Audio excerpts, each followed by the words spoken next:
Bonjour à tous et bienvenue à Horreur Critique. Je suis retourné puiser dans mes vieux classiques d'Universal. J'ai trouvé un film de 1932 mettant en vedette Boris Frankenstein Karloff, j'ai nommé La Momie.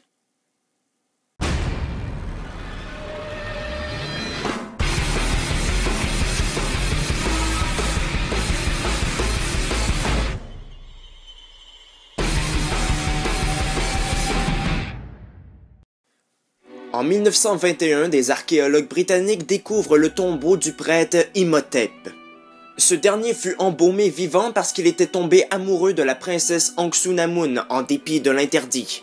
Imhotep est ramené accidentellement à la vie et il s'enfuit avec un étrange parchemin capable de ressusciter les morts. 11 ans plus tard, en 1932, il a repris forme humaine et dirige une expédition pour trouver le tombeau d'Anck-su-namun. Quand il rencontre la fille du gouverneur Soudan, il est persuadé qu'elle est la réincarnation de sa bien-aimée, et il serait prêt à tout faire pour la reconquérir. Quelle morbide histoire d'amour! La Momie est devenue un film culte avec les années, même s'il n'est pas le premier à exploiter ce thème. En effet, avant il y avait eu La Momie sorti en 1913, un film français, puis Les yeux de la momie sorti en 1918. Bon, le scénario peut vous paraître simple au premier coup d'œil, mais il faut se remettre dans un contexte des années 30. À la sortie du film, ça ne faisait que seulement 10 ans que Howard Carter avait découvert le tombeau de Toutankhamon. Lord Carnarvon, l'égyptologue qui l'accompagnait, est mystérieusement décédé quelques mois après. On a tout de suite cru à une malédiction.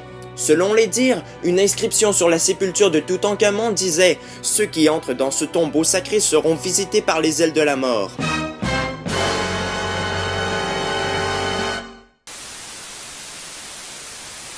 Bien sûr, il ne s'agit que d'une légende, cette inscription n'a jamais existé et puis les morts ont été causées par des piqûres de moustiques infectés. Mais quand même, ça fout une sacrée frousse, vous trouvez pas? Idéal pour un scénario de film. La Momie redouble en effet d'originalité, le déroulement de l'histoire est super et elle est très bien respectée dans le remake de 99. Je trouve par contre que l'ambiance n'est pas très forte dans ce film. Il est réalisé par Karl Freund, qui était directeur de la photographie dans Dracula de Todd Browning. La Momie est le tout premier film qu'il réalise lui-même, et ça paraît. Ce qui est flagrant, c'est le manque de musique d'ambiance, c'est bien dommage puisqu'on a droit au lac des cygnes en guise de BO. Il manque d'action, donc à certains endroits, le film peut nous paraître long et plat. Cependant, il règne toujours une atmosphère lugubre et horrifique qu'on ne retrouve pas dans le remake. La mise en scène est suggestive et nous laisse nous imaginer les meurtres, qui sont bien évidemment en hors-champ, dû à l'époque. Cette réalisation est très théâtrale et un peu kitsch à la limite, mais c'est ce qui fait tout son charme. En même temps, ça comble un peu le manque d'ambiance. Le jeu des acteurs. Le prêtre Imhotep est interprété par nul autre que le grand Boris Karloff, qui dans ce film est froid, mystérieux et très apeurant. Zita Johan joue le rôle d'Hélène, alias Anck-su-namun, elle joue aux côtés de David Manners. Ceux-ci sont un petit peu moins crédibles, ils en font un peu trop, d'autant plus que leurs personnages font très manichéens. Mais bon, c'était la coutume en 1932.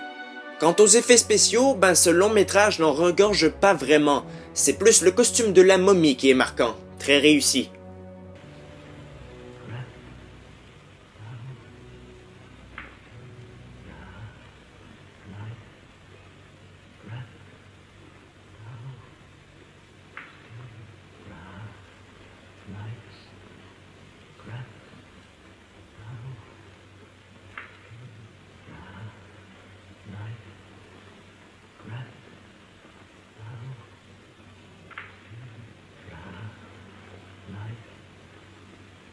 Cependant, il n'apparaît qu'à peine 3 minutes à l'écran.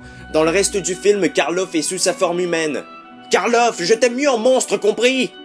Bref, le pire défaut du film, c'est son ambiance malheureusement pas assez forte. Ça fait en sorte qu'on perd notre attention. Sinon, le reste du film est génial, je l'ai beaucoup aimé. Bon, c'est peut-être pas un film à la hauteur de Dracula ou encore Frankenstein, mais il reste très bon pour autant. Même si je préfère largement ses suites, je donne à ce film une note de 7 sur 10. La Momie est un film que je vous conseille de découvrir ou de redécouvrir. Alors voilà, cette critique est à présent terminée, j'espère qu'elle vous a plu. Ne manquez pas les prochaines, laissez des commentaires puis abonnez-vous à ma chaîne. Salut!